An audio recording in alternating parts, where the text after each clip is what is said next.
Hello, I'm Diane Dagaford. I serve as Senior Technical Advisor to Smart Columbus for the Community Information Exchange Initiative.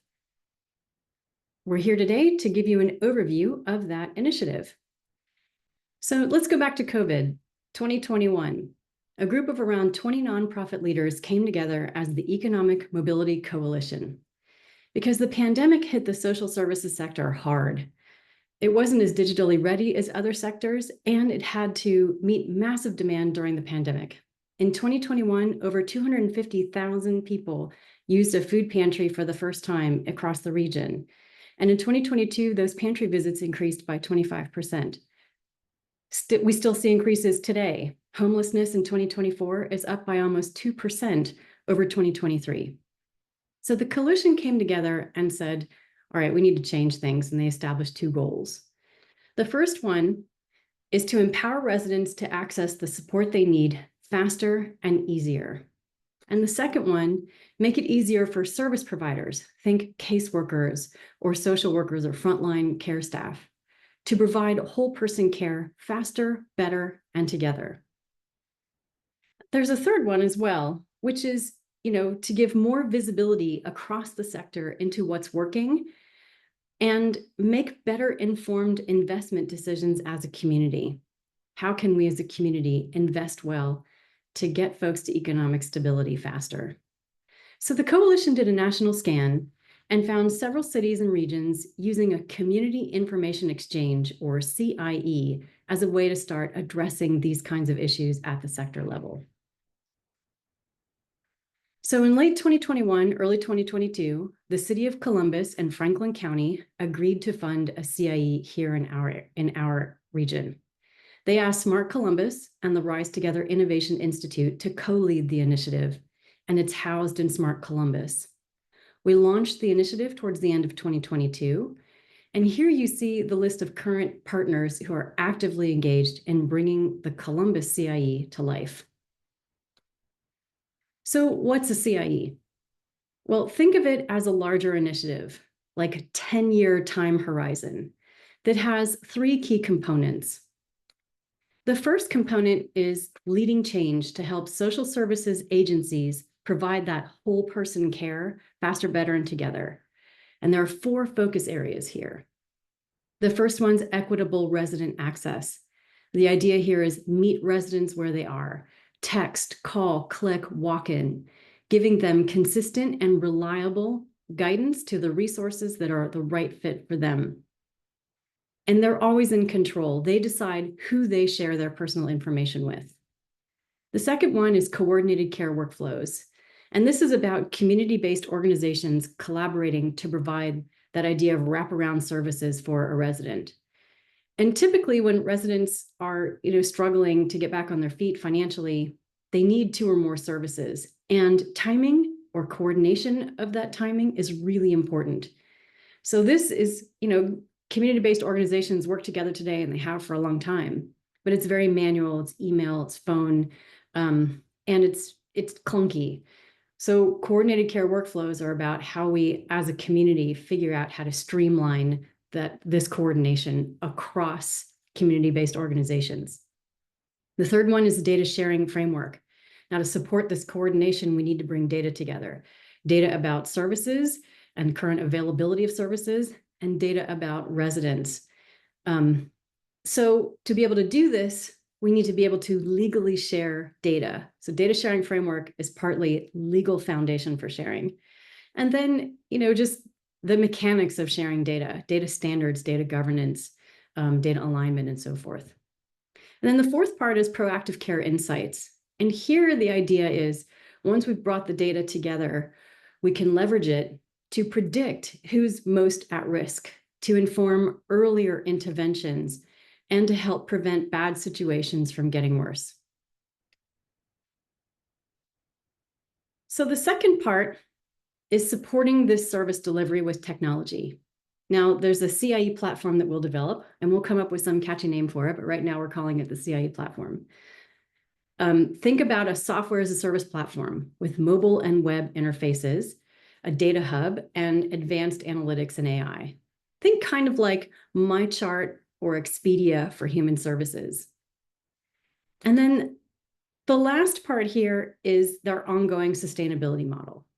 Public and private braided funding that keep the CIE going over the long-term team that is operating the CIE and maintaining it, and providing technical support to both community-based organizations and residents, and to end users of the system. So, and one thing I wanted to mention is what it's not. The CIE, to be clear, is not a sector-wide case management system. We're not trying to replace all of the case management systems in all of the community-based organizations today. And it's not just a referral system. Think about the CIE as being the system that helps to facilitate those handoffs, that coordination from one agency to another. So we talked about the 2 goals that the Economic Mobility Coalition established. Let's go deeper into the why. And here's a scenario. So think I'm a single mom. I got laid off 2 weeks ago. My savings is going to run out after I pay the rent this month. I'm actively looking for work, but it could take me 2 months to find another job. I need to figure out how I'm going to pay for food, utilities, rent, and childcare next month. And my number 1 priority is to pay the rent. So let's look at what that journey feels like today. All right, so the need arises. And at the top, I'm the resident here. Or maybe I'm talking with a caseworker at an agency that I'm aware of, who helps me, listen to my case and understand what I'm struggling with. And then I start to navigate the system, the environment of, all of the community-based organizations and all of the different resources that are available, trying to figure out where do I start, what options are available, and what's appropriate. And then I find my way to a couple of agencies and I go through their intake, or they listen to my story and they say, well, we can help you with this one thing, but for this other 2 things, I'm going to refer you somewhere else. Then I get to the point where, okay, I know what programs seem to be a good fit for me. I start to apply for help. And that's where I start to figure out, all right, what are all these different eligibility criteria? What kinds of documentation do I need? Need to gather all of this to be able to apply for services. And on the community organization side, they're evaluating my eligibility and good fit. We get to a decisioning point, and oftentimes as a resident, I'm left in the dark for long waiting periods because I don't know what's happening with my application, if I'm going to be approved or not, how long it's going to take. And sometimes I have to start over. If I'm approved, great. I'm able to start utilizing the services or, get involved in the program. Oftentimes those services or those program benefits come with a lot of structure and strings and rules, which may or may not fit into my life. And at the end of the day, where do I go from here? When the funding runs out, when the service ends, I did receive the help and it helped me for a short period, but is it going to really help me over the long term get back on my feet? And so, what we see here is a journey that is very frustrating, full of dead ends, full of rework and redos. And that's what these lines and dots and arrows are supposed to represent. This is what the journey feels like to both the resident who's applying for services and to the caseworker that's working with them. Now, of course, it's straightforward, to try to find a list of services available like food pantries. You can do a Google search for that. But because of this eligibility requirement, it's very hard to figure out which ones are available to me, to my circumstance. And this, what you're seeing here, is just for one service. Residents typically need 2 to 3 services at a time to get back on their feet, like our single mom who needs not just help with rent, but food and utilities and childcare to bridge the gap till she finds another job. And, on top of that, each of these services are provided by different organizations. I mean, there are some organizations that provide suites of services, and that's great.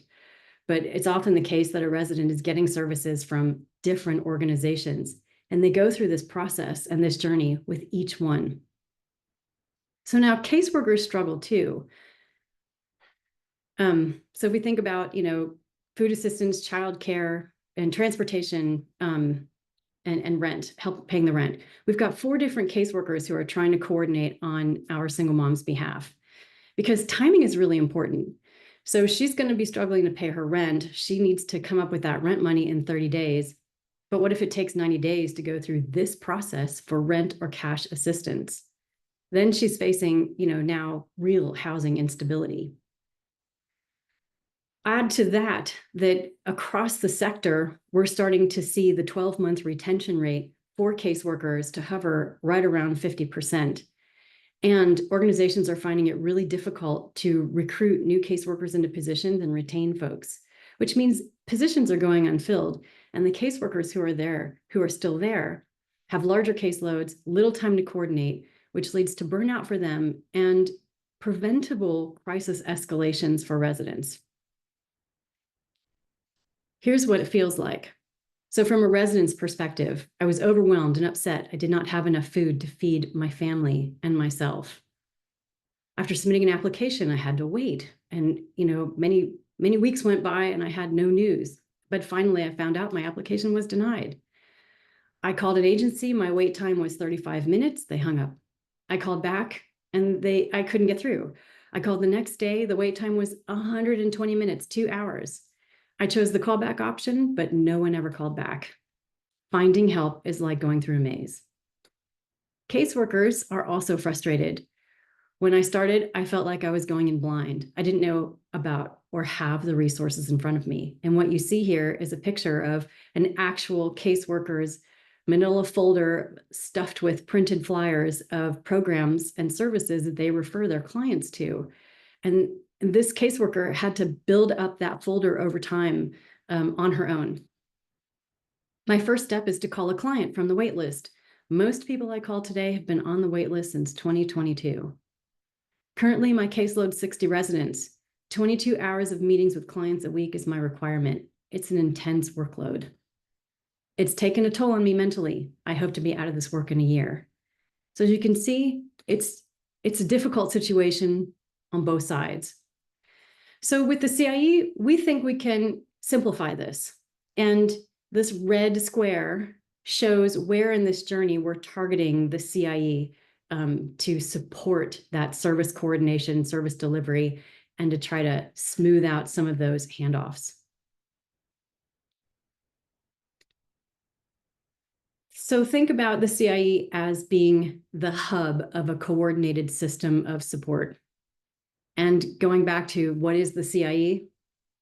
It's an integrated care coordination service delivery, think like service blueprint of how community-based organizations collaborate efficiently. And number two, it's a technology platform that supports that care coordination. So now let's talk about the CIE platform for a moment. What is it? The idea is to connect residents with services faster and easier. And residents can do that on their own or with help, because of course, not everyone has a digital device or has the skills or the capabilities to use that device. But residents can use, the idea here is a mobile interface, be able to connect with services faster and easier on their own or with somebody helping them, and be able to connect to all of the different caseworkers who are working with them in one place. It's for caseworkers to coordinate care with their peers who are working with that same resident and be able to see a 360-degree view of that resident's journey, which helps them recommend what next steps to take on that path that's going to help them achieve their goals faster. Be good advocates for them. And then finally, it's that reporting and analytics interface that helps us figure out what's working well and where we have some opportunities.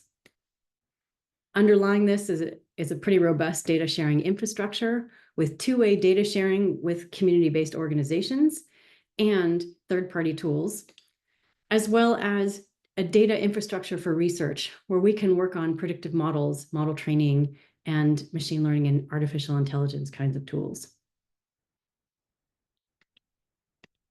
So we've been at this quite a while.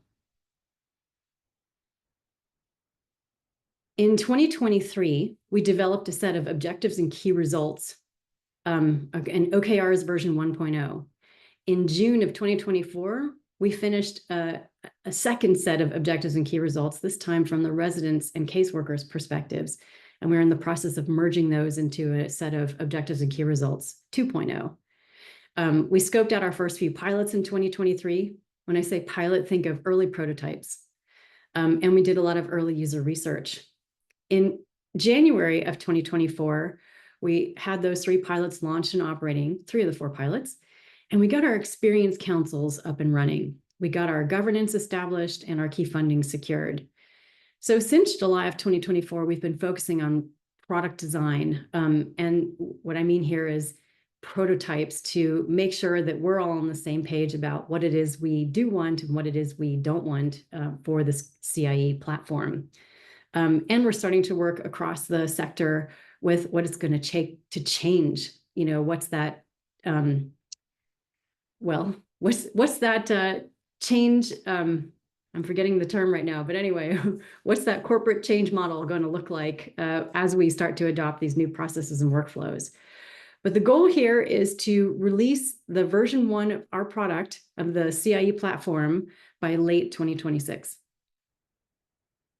Now, this is one of my favorite quotes from Ash Maura: "Life's too short to build something nobody wants." And this is a key mantra for this initiative. We want to make sure that we're designing this solution with and by residents and caseworkers, because they are the primary audience for the CIE. So here you can see photos of 5 of our 26 members. We have 13 service providers and 13 residents. The service providers have at least 1 year experience supporting residents and have done that within the last 6 months.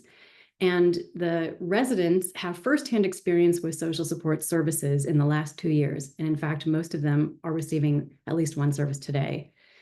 We've done a lot of human-centered design with this group over the last year, looking into what are the problems that they're facing today. Why does the system work the way it does today? Think back to that customer journey. And what are some of the root causes that we see? So we understand what we should be focusing on going forward. I said we've done a number of pilots. These pilots, again, are early prototypes to make sure that our understanding of what it is we're trying to solve for is very clear to us, so that we can communicate as we move forward into the build stage for this project. So the first one is this idea of a shared client record. We've called it lots of different things: resident 360, but a longitudinal record. But think of it as like a resident 360 view. And the idea is, when we pull data about a resident and their journey together from the resident themselves and from the different organizations that they're working with as feeds into populating a resident 360 view, how does having that view together prevent crisis? How does that help get that individual to economic stability faster? So here's a sketch of what something like that might look like. And the idea is it helps service providers figure out what the next steps ought to be, knowing where the resident's been in their journey. It helps the residents stay on track. And it helps to identify patterns of service use that indicate that a resident might be at risk for something like housing instability, for example, and be able to have early interventions be able to happen. Second one is the program and service directory pilot. And here we're demonstrating how using AI will improve the accuracy and reliability of a comprehensive program or service directory with detailed eligibility information and current availability. So today, how do we find services that are available? Ask around, ask a friend. If you know about 211, you can call 211 or text 211, or you can go to the 211 website, which is what this is, and browse a list of services available. Of course, there's good old Google search. And those are all great, and they give you a list of results. But the difficult part is figuring out, well, that's a list of services, but what are the services that are right for me, that I'm eligible for, and that fit within my own situation and circumstances?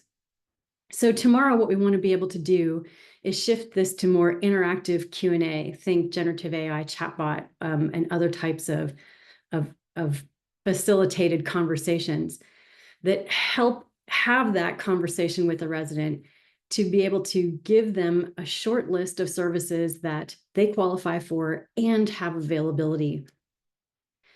We also want to be able to bundle things. So when a resident, for example, a new arrival, someone who's new to the United States and new to our community, when they arrive, they might say, I need help with job placement. But we know, working with lots of other folks in the same situation, that they likely also need ESL classes, help enrolling their kids in school, help applying for citizenship, affordable housing, and transportation. So could we start to bundle services together and have one common enrollment for that bundle that helps them get the wraparound support that they need quickly? Data capability, this pilot is actually done and we're now moving into assessments. But the idea here is to understand the technical and data capabilities of the agencies to be able to perform two-way data sharing with the CIE via back-end technical integration. The long-term goal here is that agencies do not have to manually enter data into the CIE. We want to automate that data entry. So the CIE system, for example, working together with folks at Goodwill or Alvis or Jewish Family Services, we want the CIE to be able to send information to those organizations electronically and vice versa. And then finally, common enrollment. This is a pilot that will get underway later in 2024 and into 2025. The idea of, can we develop a common intake approach? Because right now, as you saw in the service journey, a resident has to apply for every single service separately, which means telling their story of crisis again and again, filling out the same information again and again. It's, burdensome to them, and it's burdensome to agencies because it's a lot of paperwork, a lot of manual data entry. So can we have folks enter their information once into the CIE and then share that information with the different agencies that they're going to be working with, and also manage their consent to who can see their information within the CIE.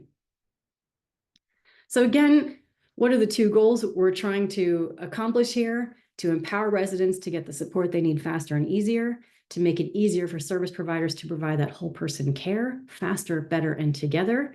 The CIE is there to be that connective glue that facilitates transition or coordination across agencies, and to be able to be a collecting point for data that helps us be proactive in our care rather than constantly in reactive mode. So I hope that gives you an overview of the CIE. Stay in the know, sign up for our quarterly newsletter via this QR code, and hope to see you at a future event. Thanks so much.